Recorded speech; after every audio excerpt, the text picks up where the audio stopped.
Think of it like this. If I have money in a 401k, it's working how many times? Just when the money's in there, right? Right. Just when the money's in there. And I don't have full control. People think that 401k or IRA, you have full control. You don't. I can't actually pull that money out till I'm 65 years old or 62 or whatever the age is now. Hi, my name is Nicole, and I would like to welcome you to the Real Estate Show on the Travel to Money podcast. We are back. I am here so excited today with my co-host, Jeremy Resmer, and we are going to talk about using life insurance in your real estate investing, which may sound confusing, but I was on the phone with Jeremy maybe a year ago, and he started telling me about this, and I was like, hold up, what? And so honestly, if I'm being really honest, I don't retain information very well. So I wanted to get him on here to kind of open up this topic again and explain it to me again so that I can understand it for myself and maybe just give another option out there for folks as you're thinking about real estate investing. So, hey, Jeremy, how you doing today? I'm doing great, Nicole. Are you ready to create some controversy? I love it. There will be some controversy, and probably 90 to 95% of people may not know that this exists, but they probably won't even agree with it. So I'm excited to talk about it. It's going to be fun. Yay. Well, that's great. And we should probably preface this with Jeremy and I are not your financial advisors, and you should always do your own research before you're doing any kind of investing or anything with money. So yeah, just a little disclaimer there. Well, let's jump into this. Can you explain the concept of using life insurance for real estate investments? Yes. So you're familiar with term insurance, correct? Can you break that down for me? So yes, term insurance, sometimes it's gap insurance, or sometimes people, what they do is they, they'll get a 20 or 30 year life insurance policy. It's basically they're renting life insurance. So if something catastrophic happens, for example, I might pay $250 a month and I might get $2 million worth of coverage or whatever it is. And in the event that something happens to me, my family is protected up to that amount that I get as a death benefit. So if something happens to me and I pass away, then now my wife or the beneficiaries would now get that money. And so essentially, it only happens if I pass away, and it's good for that 20 or 30 year term. And so a lot of financial advisors are using term insurance, and it's really common for financial advisors to say, life insurance, just get term and invest the difference, because term is really cheap. So for a couple $100, you could get that, maybe it's $1 million or a couple $1 million, whatever it is. Depending on your rating and your health and all of that, right? If you're in better health, you get a better rating and it's going to be cheaper. If you're not in such good health or you're older, as you get older, you're more of a risk, right? So all this stuff is done by the actuaries who know exactly what the probability is. And so, that's there to protect you in the event of something catastrophic. And just real quick question, when you say term, so it's all based on a term of time. Yep. Is that what I'm getting? Like you can do a 20-year term, a 30-year term. Yep. So basically I'm renting that insurance, so to speak. That might be bad for financial advisors. They may not like how I frame this, but essentially I have that coverage for a certain period of time, 20 or 30 years or whatever I decide to go with.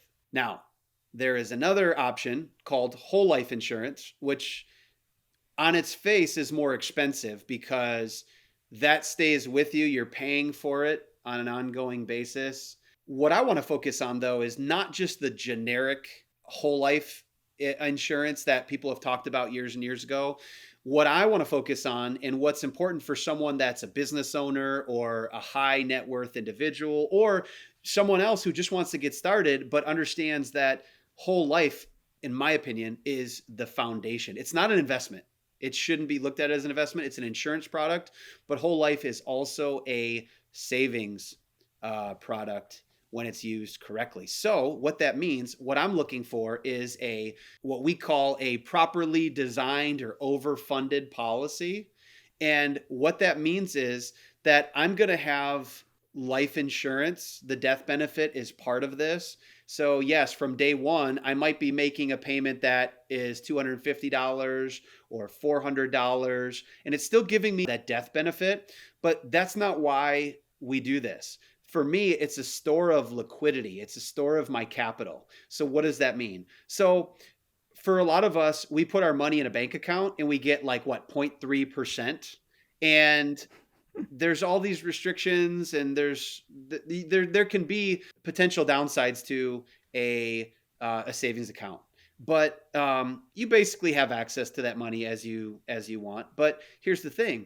I don't get much for that. And so the bank is now lending that out fractionally. So they might lend that out maybe 10 different times, right? Because they're lending that out to Yeah. somebody, and then they're lending that out to somebody else. And so the money is constantly recycled. And so all of the money isn't technically there at the bank. The bank typically Right. keeps very little bit of money. So with whole life insurance, and the way that I look at it as, it's a overfunded policy. There's something that if you look online, you can hear about infinite banking or be your own bank, or Okay. IBC.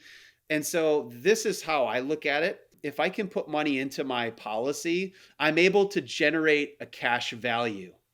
And it's that cash value that I'm very interested in. So maybe sometime we'll do something where we can draw on paper what actually happens. But let's say I Okay. put into my policy, I overfund my policy, and I put, instead of my $10,000 into the bank, I put $10,000 into my policy. Well, here's what's really, really cool. That money is in my policy growing typically between 4 and 6%. It's usually a guaranteed of 3% per year, Okay. but it's also I'm putting my money in mutual whole life companies, which means I'm an owner. It's not a Wall Street company, so it doesn't mean that the insurance company is hostage to the investors.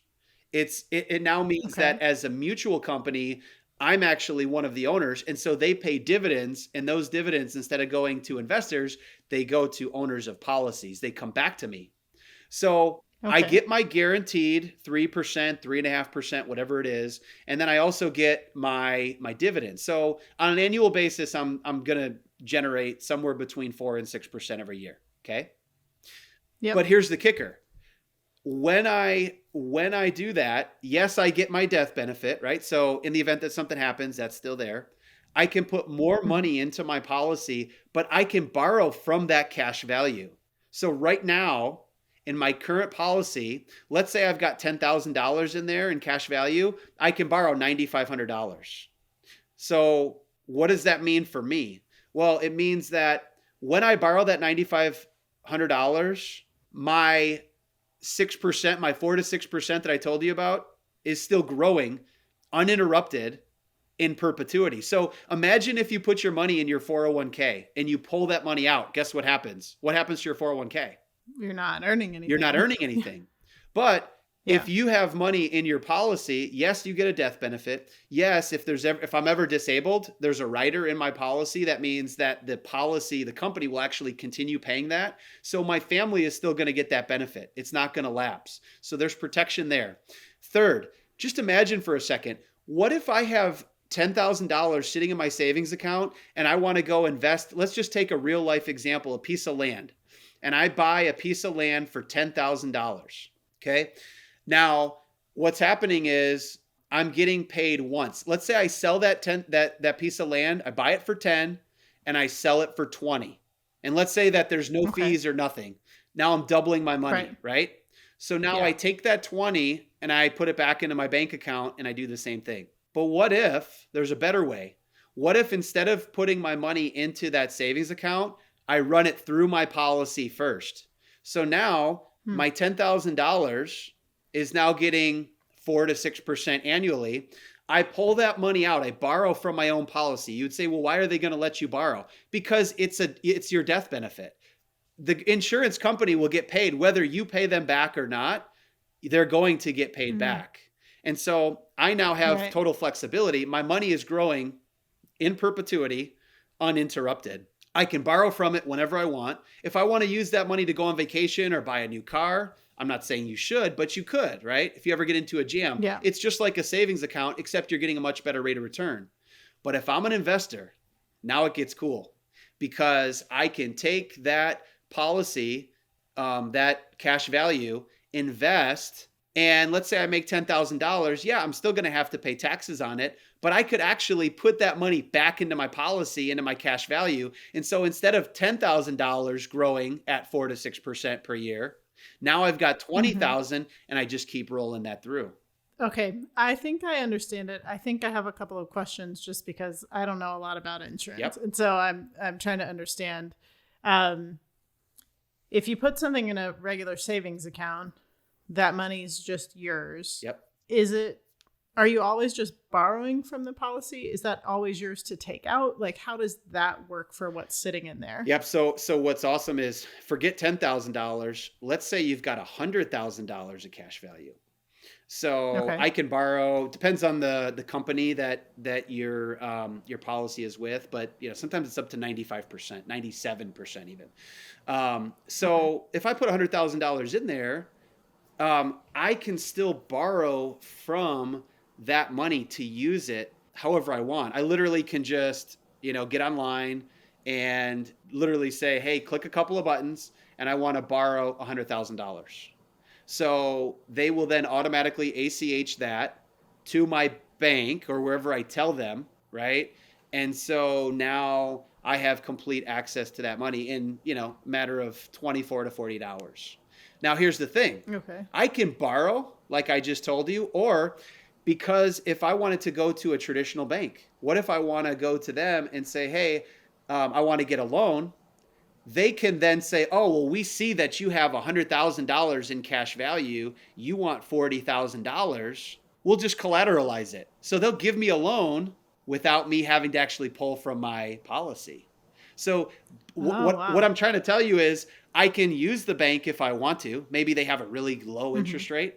Or maybe I want to avoid the banks altogether because if I have a deal where the seller says, hey, I'll sell you this deal at $100,000, but we need to close in a week. The bank's not going to give me the money to close in a week.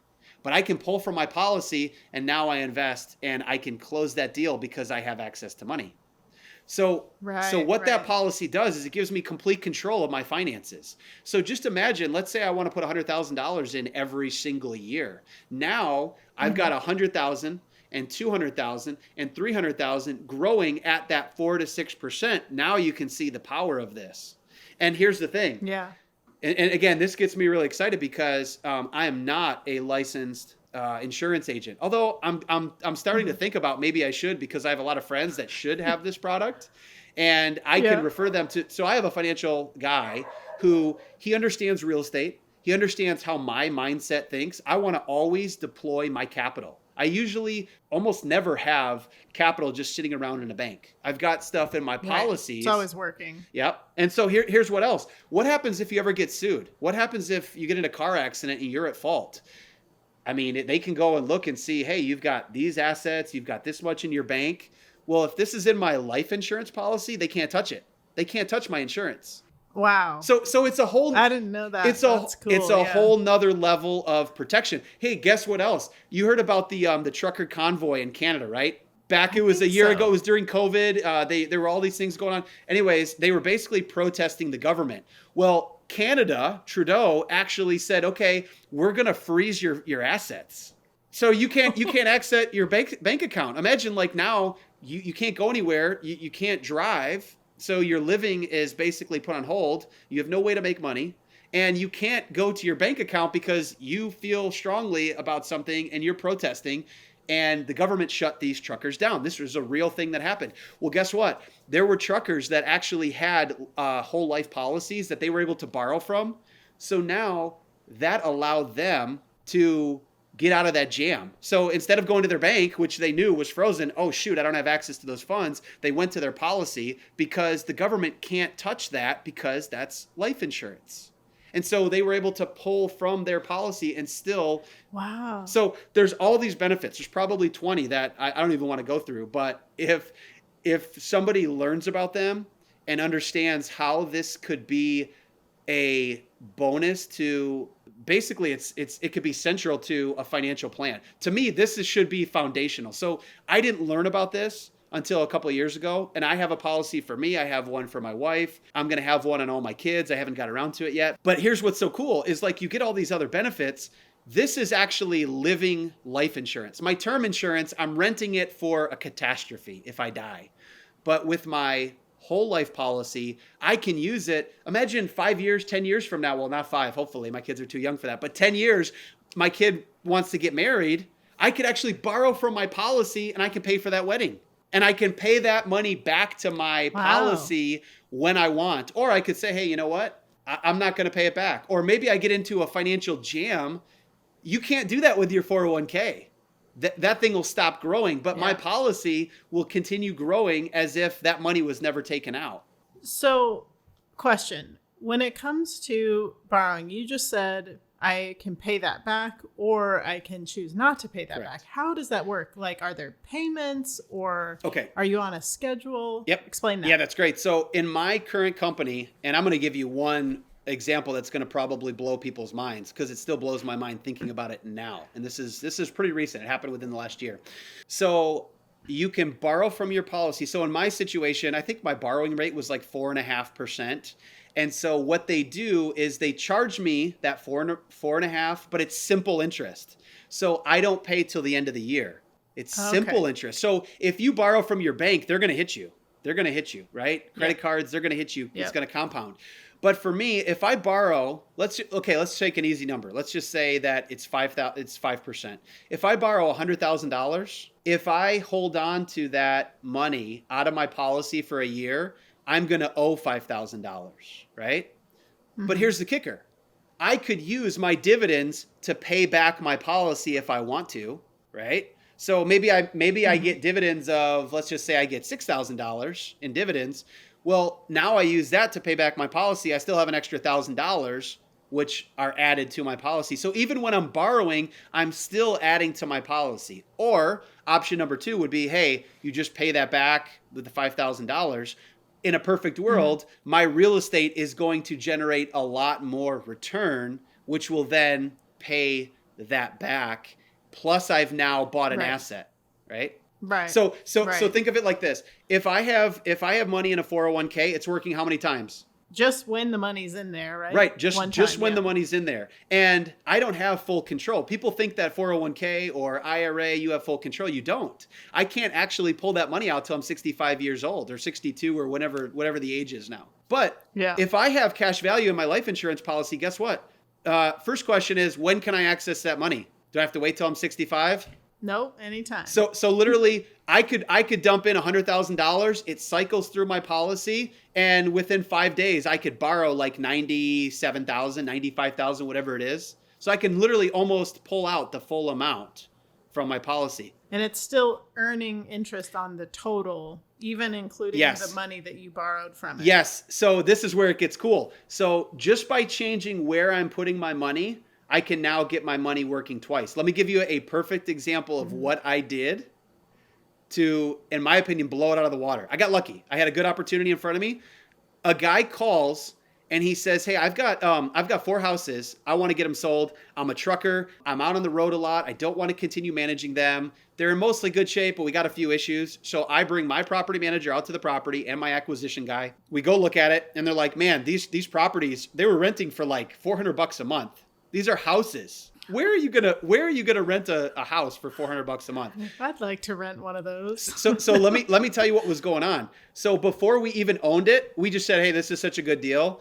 He wanted $100,000 for 4 houses. They were all currently renting around $400 to $450.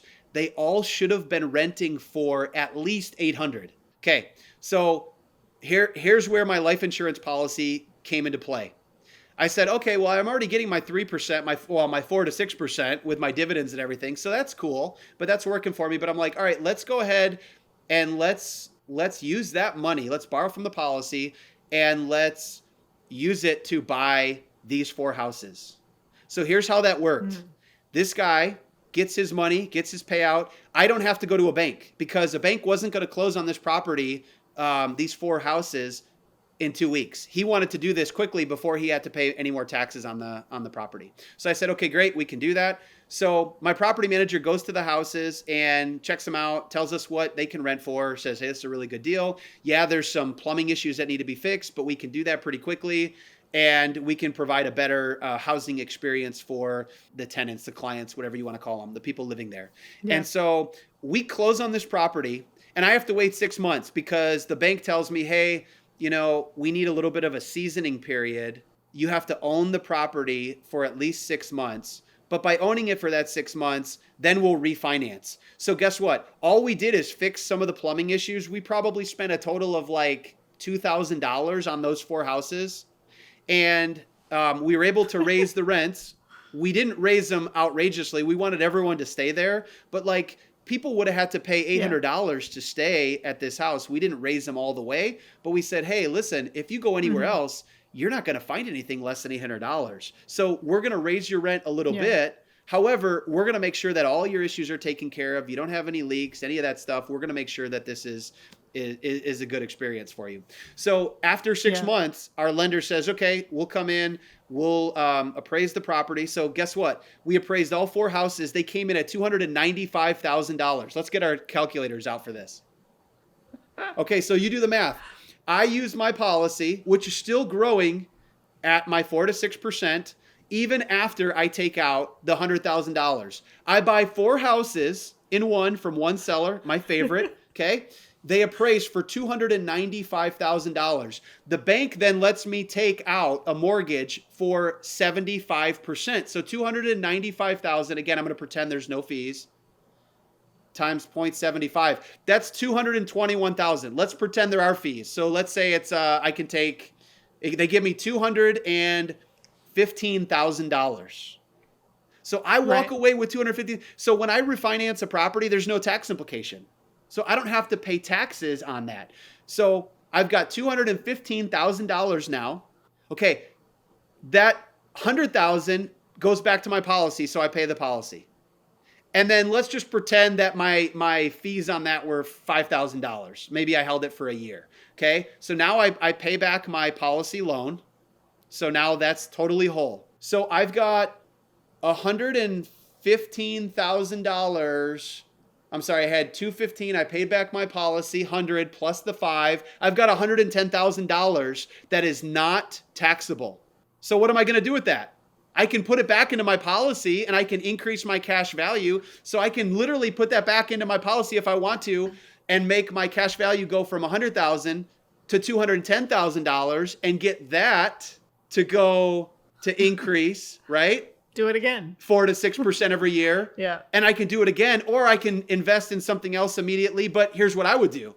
For me, I want my money growing multiple times. So think about it for a second. My whole life policy allowed me to continue that uninterrupted growth. Boom, still going, right? I'm still getting the dividends on that. And then it allowed me to now acquire more cash flowing assets. So think about what I just did. It's not just the $115,000 that I pulled out that, hey, that in and of itself, which is tax free, and I can do whatever I want with it. So I'm going to put that back in my policy. But I've all got this. I now have this cash flowing asset that I still have 25% equity according to the bank. And it's cash flowing every single month. And I've got tenants in this property. But wait, it gets better. Hey, in the world of an infomercial, but wait, there's more. Do you want to hear what's crazy about this? Okay. Yes. So now I do what's called a cost segregation. We talked about this on another podcast. The cost segregation is just it's a tool that the government allows us to do. It's an accounting trick of sorts. It allows us to break out the cost of the land and the cost of the house, right? Or the value of the house and the value of the land. And so the land is not depreciable because even if the house burns down, my land is still there. Your land is still there. So I can't depreciate my land, but I can depreciate my house. So what the cost segregation allows me to do is to accelerate my depreciation. And right now, they're actually talking about upping this. So I was able to, up until 2022, I could take 100% depreciation on my property in year 1. I can accelerate and I can take 100%. So here's the thing. There's legislation going through Congress right now. It's probably going to pass because it's an election year and everyone's going to want to, be seen as someone that's helping the common guy and doing things for general public. And so this is where it gets crazy. So I actually have a cost segregation on these 4 properties. Okay. I am actually able to depreciate in year 1. It's probably going to be 100% of the value of the houses or the cost of the houses. So I'm going to take 100% depreciation. Guess what? If I pulled up, I don't have it in front of me right now, but I could get about, I think $60,000 in write-offs from those houses. Wow. So think about this for a second. This is where it gets crazy. So let's say in that LLC, if I had $60,000 worth of income, I literally just wiped out all that income that's taxable. So let's review. What did I just do? I have my money working for me 2 different times. I have my money working for me generating 4 to 6% in my policy on a regular basis. That's number 1. Number 2, I have it working for me twice because I was able to take that money, invest in a cash flowing asset. Then that cash flowing asset, because I bought it so well, not only do I have cash flow every month, but I literally pulled the equity out of that house within the first year. And I have an extra $115,000 or $110,000 after fees that now I can go and reinvest. And that's all because I was able to pull from my policy without ever having to talk to a bank. I put myself in a better situation with the seller because now they're like, oh, shoot, this guy can close quick. He's legit. I'm going with you. Okay, great. That makes my offer look that much better. So there are so many ways. It doesn't have to be $100,000. You could have $10,000 and like I've got my team right now, we're by land. And so I might buy a piece of land for $2,500. Well, I could take that money if I want to. So if you only have a small amount of cash value, take your $5,000, buy a piece of land, and then turn around and sell it for 15. Now you take that money, put it back into the policy. Your policy is growing. It's velocity of money. Yeah. Your money is growing. So all you need to do is if you have savings, rather than just put it in a bank account, you get all these benefits. Death benefit. You get dividends every year and the guaranteed return. You get full control of your money as like a savings vehicle. You can do whatever you want with it. You want to go on vacation, you want to borrow $5,000 and because you want to go and do that, or maybe you want to put it on your credit card so you can get the points. And then instead of paying that out of your savings account, use it to pay that down. And now you pay your policy back over time. Maybe you want to put $500 back into your policy every month. And literally you're getting all the benefits, total financial control. You're becoming your own bank. Yeah. Okay. I wanted to ask a clarifying question. I totally get this for real estate investment. Or whatever you're investing in. I get how that's a great vehicle for that.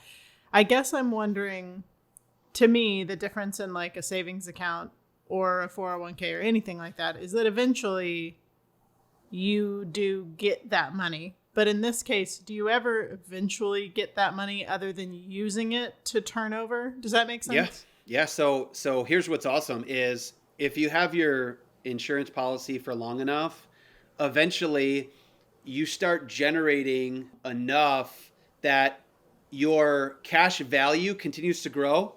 And if you do this over 20 and 30 years, literally like my policy right now, it covers in the event that I have, something happens to me, I've got all this real estate. So who's responsible to pay that? I'm responsible to pay that. So I want my family to be protected, right? But with what I'm putting into my policy every month and what I'm trying to put in addition to that allows my, over time, my cash value to grow. So if I was to live 30 years, my cash value is going to be like $11 million or something crazy.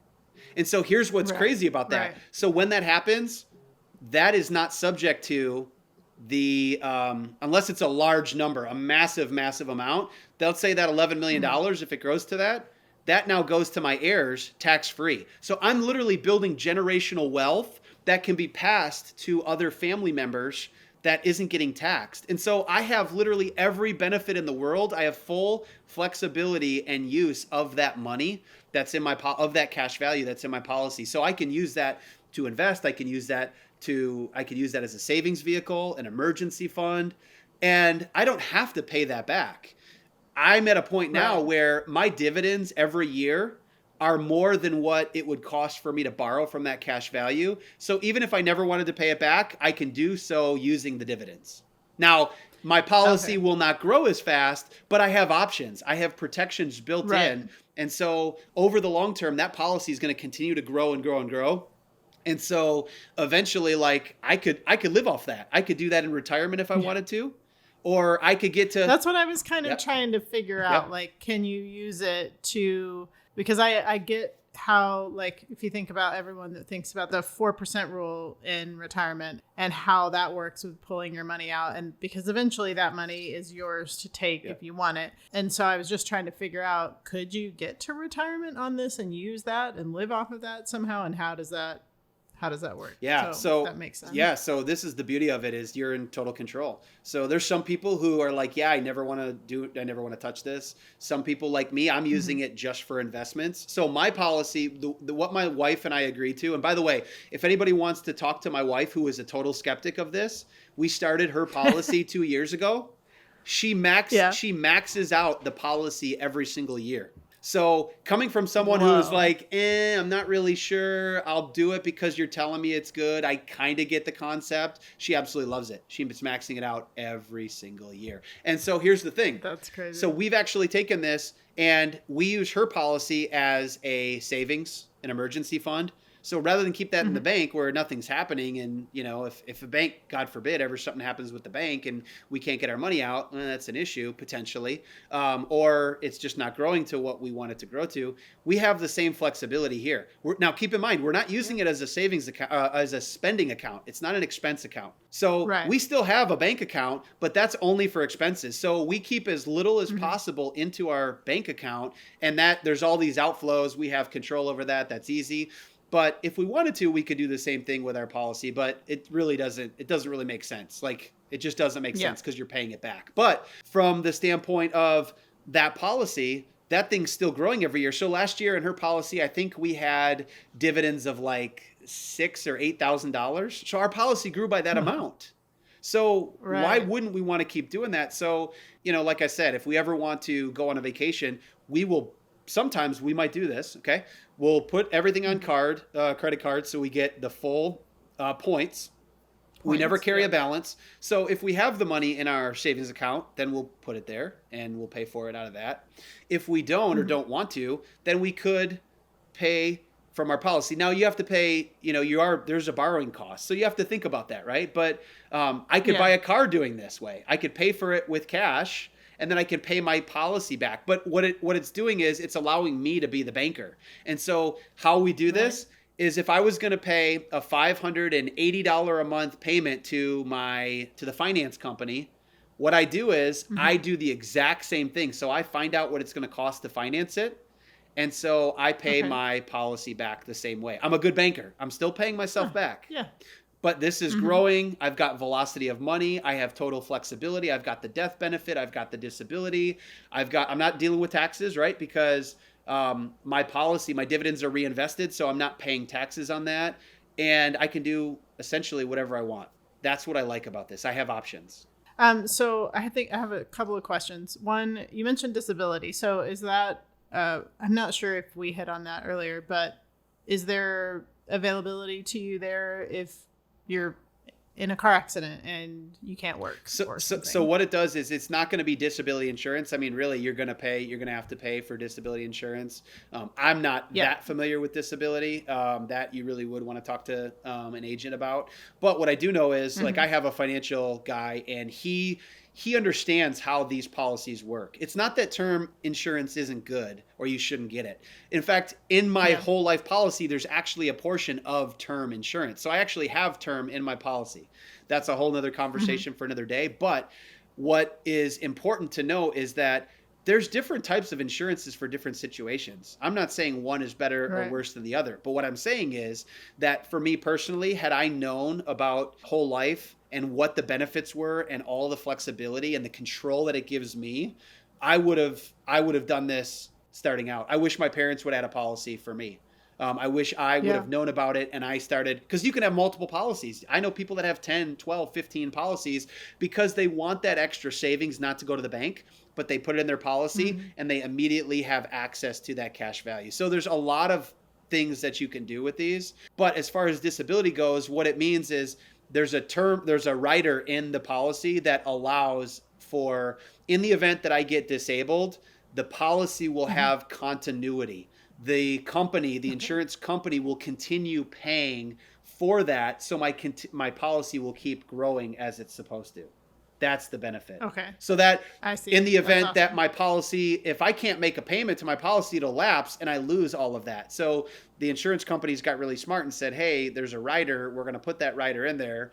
Your agent needs to make sure to do this the right way. But when they do that, it now protects you against a loss of income. Okay, next question. When my money's in a bank account, we've heard of these different banks going out of business, and you want to make sure, I think, you don't have more than $250,000 in any particular bank account because that's what's FDIC insured. But are you protected? Do you only want a certain amount in one policy before having a different policy, or is your money protected from the insurance company going out of business? Yeah. So the thing about these policies is, in these insurance companies, so you can actually look them up. Some really good ones: Mass Mutual, Guardian, Penn Mutual. Those are three. There's several others that, I mean, they've been around for hundreds of years, literally. Right. If you ever look at like the Rockefellers, if you ever read about them, what the Rockefellers did versus the Vanderbilts, they lost all their wealth in a matter of a couple of generations. The Rockefellers, they had the right system, the right financial system and structure in place to transfer that wealth from generation to generation to generation. And so that's how they do it, through these policies. Now, they have a very complex structure, and they've got people that they pay a lot of money to do that. But the difference is you had two families that were ultra wealthy. One had a good structure, one didn't. And so there's a way to protect that. So we're talking potentially generational wealth. But even that, like if I have a policy for my kids, imagine if in 15 years, I'm funding that policy for them. They don't even know about it. They may not even know it's there. Or maybe they do. And they're like, Dad, like I have a very ambitious son who's like, Dad, I want to invest in silver, or I want to invest in houses. My daughter wants to design a flip that I do. And so I'm trying to figure out ways that I can bring my kids into this. And so like, what if we want to buy a piece of land for $10,000? We can borrow from my son's policy. And now we're working together. We're buying this land and we're flipping it. Like, we have a great tool that now allows me to teach my kids about, managing their finances, financial literacy, how to pay back. Like, they're going to be a good banker. Yeah. Or I could Right. I could loan from my policy to my own kids for them to buy their first house that they live in. Well, guess what? If I do that and I teach them that, they're going to be paying me back. I'm now the banker. But they're going to learn that, how money works. They're going to learn the structure. They could do that from their own policy if we set it up that way, or they could borrow from ours if we allow that. And so there's so many ways where you can teach your family members and your kids how to properly manage money and invest in assets while that money is still growing, because you don't get that with any other tool. There's not one that I know of. And the reason why, and this is crazy, and I can go on my soapbox about this, but Wall Street, why is it they don't tell you about that? Because when you give your money to a bank, the bank has full control over it. If you give your money to 401k, guess what? Those guys can do whatever they want with your money. You don't have control over it until you're like 60 some years old. And even then, they might say, oh, well, you can only take out a small amount. You can't even necessarily take out a full amount, potentially. So there's different rules and restrictions. And so there's a reason why Wall Street doesn't want you putting your money into a whole life policy, because it's not an investment, it's a savings or an insurance vehicle, is because they don't control your money. You control your money. You control your future. You can become the bank. And so that's why I try to tell people this is an educational process. And sometimes you don't understand it until you actually see it and believe that like they've hoodwinked us. I mean, literally they're telling us things to do that limit our control, that make us more slaves than giving us freedom. And so for me, this is a turbocharge. This is literally a Yeah. turbocharger that's helping you grow your money in multiple ways, grow your wealth, protect yourself, protect your family, and to get all the benefits and all of the choices and to store your liquidity and be able to do with it what you want. And I don't think anything else gives you this. So I'm just going off on this, but there's nothing else, in my opinion, like it. And there's a reason why financial advisors are not educated about this. Most of them won't tell you about this, or they think, oh, that's a scam, that doesn't work. I promise you, I've already given examples of how it works in my family. We're creating our own bank. We're creating a legacy. And this Yeah. is this is the foundational tool to create a legacy if it's done the right way and to be able to do all the other things. So I'm done. That's really incredible. Okay, I'm going to ask two more questions, but we'll make them quick. Yeah. Are there any risks or drawbacks to consider? Anything that anyone needs to think about? Obviously, someone should meet with a professional that can help them walk through this. But any risks that you're aware of? Yeah, so I would say, so I have a guy that handles all of my finances, and if anybody wants to talk to him, feel free to contact me. And here's why I say that. Most financial advisors don't structure these policies the right way. There's just a generic whole life policy. You don't want a generic whole life policy. You can design these based on your life situation, how much income you make, how much savings you want to put away. You want to design it so that it's efficient. You want to design it so there's low costs. A lot of these whole life, if you just get a generic whole life policy, the agent's making massive commissions. We don't want that. We want the money in your policy being as efficient as possible going toward you. And so not going toward the agent. And so the agents that understand this, there's probably only 5% that know how to do these the right way. You want to talk to the right one. Wow. And you want to talk to someone that actually is going to have your best interests in mind. Because keep in mind, most financial planners are not a fiduciary. They can do what's in their best interest, not yours. And so my guy is looking out for my whole picture. He knows my real estate, what assets I have. I tell him, hey, I've got a Pokemon card collection, or I've got this over here. We look at everything, right? And so we're trying to look at all of my financial picture and what role does the whole life policy play in that? Should I get another policy? Should my wife get one? Should we get one for my kids? You want someone that's going to look at the whole picture and say, hey, let me help you to achieve those goals. And guess what? I'm going to help you blow them out of the water, because when you put this turbocharger in play, you're going to actually generate better returns and you're going to have more options in your life. And so that's where I get really excited. So I don't know if I answered your question, but. No, that's helpful. I think that's really good. I have an idea and I'll mention it in a second. But before we get to that, last question from kind of what I had wanted to make sure we covered. Are there any tax implications for using this just to consider? So there's a right way to structure this. And when you structure it properly, you will not have the tax implications to reinvest dividends. You're not going to have the tax implications unless you don't have the right advisor telling you what to do, because there's a certain amount based on how the policy is structured that you can put in there. And it's called a MEC. It's a modified endowment contract. It doesn't really mean anything other than you don't want to MEC your policy. If you MEC your policy and your policy is not designed correctly and you put too much money in, then they say, hey, this is an investment, and then you will be taxed. So that's a separate conversation for another day, but the right advisor will make sure that you don't MEC your policy. And so you shouldn't have those tax issues. But again, I'm not a tax advisor. I'm not a CPA. That's questions for them, but there's a right way to do that. And if you structure it the right way, you're not going to run into this issue. Okay. Let me tell you my idea. Okay. You might say no, but this is my idea. Why don't we take $15,000 of my money? I work with your guy. I open up one of these things, and then I invest some of that in your syndication. We buy and flip a piece of land, and we work this up and see if we can build it from 15. So I love where your head is at. Okay. Something like that. Because you're already buying in. So I love the fact that you're willing to explore this. What I would say is, let's do this. We got to get on with my financial guy. Okay.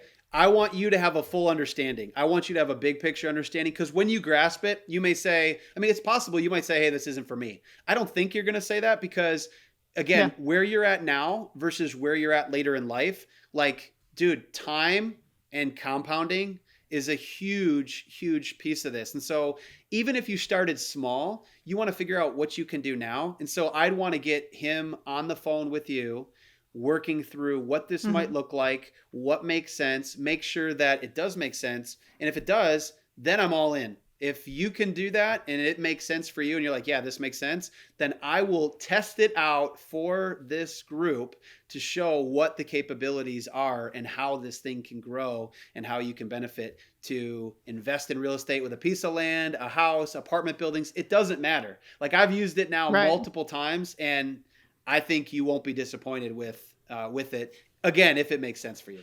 Yeah, I think it's one of those things. I get excited listening to this kind of stuff because I love just creative ideas and figuring out how to do things. And I'm at the point now in my investments that, I've got my 401k, I've got all those things going, but where it's like, you talk a lot about velocity of money. And I think I'm at the point where I'm like, how do I make that happen?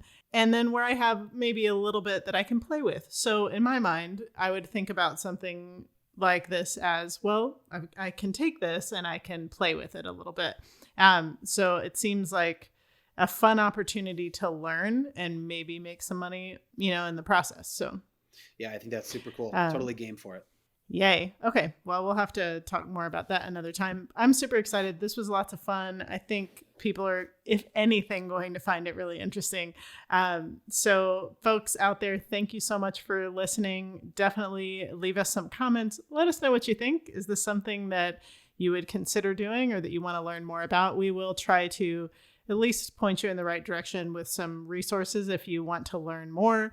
I definitely want to learn more. So anyhow, thanks everybody for listening. Thanks, Jeremy, for being here.